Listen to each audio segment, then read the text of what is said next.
নমস্কার, রান্নার ঘরে সবাইকে স্বাগত জানাই। নিরামিষ দিনেই হোক বা পুজোর ভোগের জন্য এই রেসিপিটা ট্রাই করতে পারেন।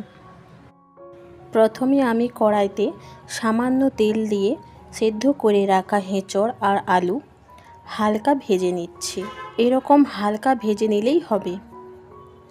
আবার কড়াইতে 3 চামচ মতো তেল দিয়ে তাতে এলাচ, দারুচিনি, শুকনো লঙ্কা, 5 ফোড়ন দিয়ে ভালো করে ভেজে নিচ্ছি।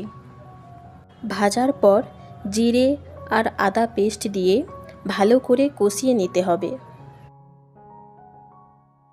এবার অ্যাড করছি পেস্ট করা 2টো টমেটো।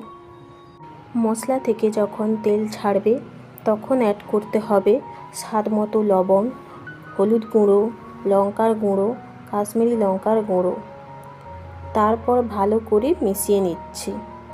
মশলা থেকে যখন তেল বেরিয়ে যাবে এবার অ্যাড করতে হবে ভাজা এঁচড় আর আলু।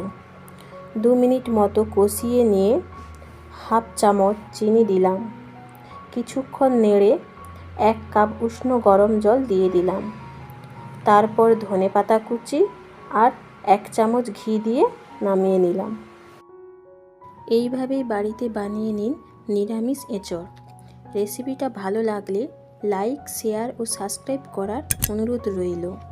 আজ আসি, আবার দেখা হবে অন্য কোনো নতুন রেসিপিতে।